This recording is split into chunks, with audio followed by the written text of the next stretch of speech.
Student right. तो अभी हम लोग इंपॉर्टेंट टॉपिक पढ़ रहे हैं प्राइस इलास्टिसिटी और डिमांड। तो आज मैं स्टार्ट कर देता हूँ, मोबाइल स्टेबल कर देता हूँ। बहुत IMP आंसर है आपके लिए, एकदम इजी तरीके से हो जाएगा। ठीक है, ये अपना चैनल का नाम है राइट। चलो आ जाओ स्टार्ट करते हैं।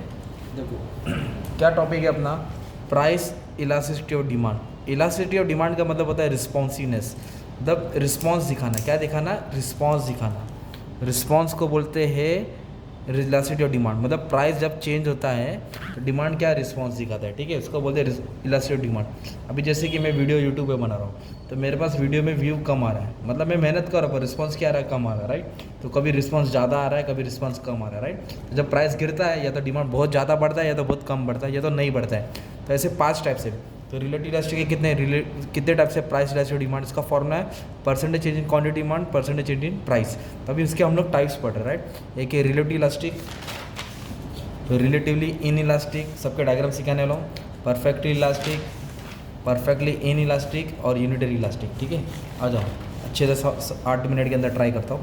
तो रिलेटिव इलास्टिक में क्या रखने का है? When change in price bring about, इतना लाइन याद कर लो। When change in price bring about more than proportion change in demand, मतलब प्राइस कम हुआ और डिमांड हद से ज़्यादा बढ़ा। तो कैसे example, when price fall by 10% demand rises by 80%। Price 10% घटा और डिमांड 80% बढ़ा। तो जितना प्राइस कम हो उससे ज़्यादा डिमांड बढ़ा ना। तो it can be explain with the of diagram. तो डायग्राम बनाएंगे। तो सबसे पहले हम लोग इनिशियल बना देंगे राइट। तो लेट ये हो गया क्वांटिटी पे x और y पे क्या मेजर किया? प्राइस। तो सबसे पहले ओरिजिनल बना देंगे OPQ। तो जब ओरिजिनल इतना प्राइस था तो डिमांड इतना हो गया। अभी हम लोग को क्या करने का? इसको चेंज करने का राइट। तो जैसे प्राइस कम हुआ P से P1, when price fall from P to P1, तो डिमांड क्या हो गया? बढ़ गया। कितना बढ़ गया? Q से Q1। तो प्राइस कम हुआ और डिमांड बढ़ गया, तो इसको बोलते हैं मोर देन प्रोपोर्शन। ये हिस्सा दिख रहा है ज़्यादा हुआ ना, इसको बोलते हैं मोर देन प्रोपोर्शन। ये कोने को आपको क्या कर देने का है? ज्वाइन कर देने का। जब ज्वाइन कर देंगे तो तुम्हारा इलास्टिसिटी डिमांड क्या हो जाएगा? मोर देन 1 हो जाएगा। तो फिर डायग्राम का एक्सप्लेनेशन कैसे लिखेंगे? In the about diagram demand is major on x axis, price is major on y axis, DD is demand curve. DD is demand curve. When price fall from P to P1, price गिर गया ना, देखो fall from P to P1, demand quantity demand rise from Q to Q1, demand क्या हो गया? Q to Q1 which is more than proportion, which is more than proportion. This is called, क्या लिखेंगे?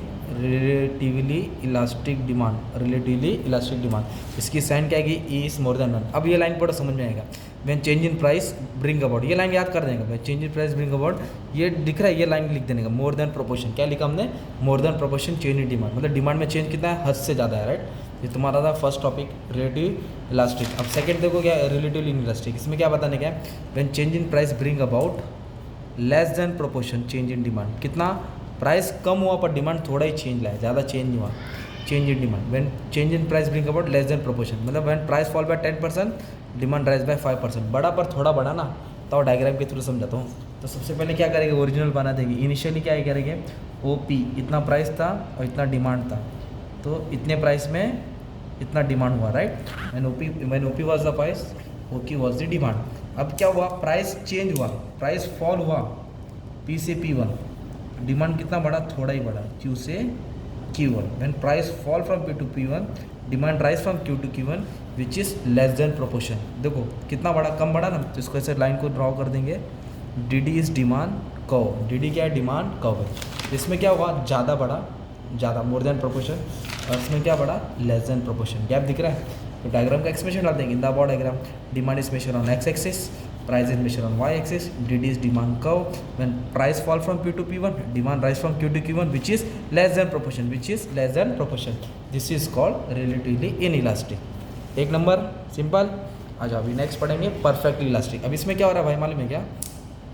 सुनो, when change in price bring about infinite change in demand. Infinite spelling लिख दो, INFI, infinite change, अनगिनत। इतना demand बढ़ा कि गिन ही नहीं पाया। जैसे कि आईफोन मोबाइल ले लो जो 1 लाख का है राइट। 1 लाख का प्राइस है, हम लोग खरीद ही नहीं पा रहे, बहुत महंगा है। पर जैसे इसका प्राइस है ना भाई, कितना हो गया? 5000 हो गया। 1 लाख से सीधा 5000 हो गया। तो इतने लोगों ने खरीदा कि गिन नहीं पाया, काउंट नहीं कर सके, तो वो है। तो फिर इसका डायग्राम एकदम सिंपल है। क्या करेंगे? ये प्राइस था और प्राइस क्या हो गया? गिर गया।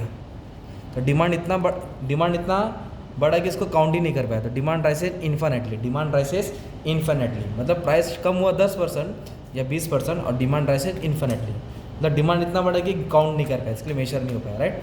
तो ये आंसर डाल देने का तुमको, ठीक है। और नेक्स्ट क्या है, परफेक्टली इन इलास्टिक, उसका उल्टा। तो इसमें क्या दिखाने के वाले में, when change in price bring about no change in demand. तो इसके पहले क्या था, परफेक्ट इलास्टिक में इन्फिनिट चेंज। इन्फिनिट का मतलब होता है प्राइस कम हुआ, डिमांड हद से ज़्यादा बढ़ा।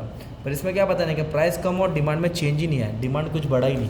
जैसे मान लो BMW कार 2 करोड़ की गाड़ी, कितनी, 2 करोड़ की, राइट। उसका ना 5 लाख रुपया कम हो गया, कितना कम हुआ, 5 लाख। तो 2 करोड़ से, उसमें से 5 करोड़, 2 करोड़ की गाड़ी थी, 5 लाख कम हुआ, मतलब उसके प्राइस कितना गया, 1 करोड़ 95 लाख। तो भी कोई ख़रीदा नहीं, डिमांड में चेंज आया नहीं, प्राइस कम हुआ, डिमांड रिमेन सेम। तो कैसे इसको प्लॉट करता हूँ, तो ले लो, ये प्राइस है, ये क्वांटिटी है, तो इतना प्राइस था, इतना डिमांड था। When OP was the price, OQ is the demand. Price कम हुआ, P से P1, demand remain same. Price कम हुआ पर डिमांड रिमेन सेम। तो इधर क्या होता है, पैरेलल टू एक्स एक्सिस, जो डिमांड का रहेगा ना इधर का, वो किसको पैरेलल रहेगा, वो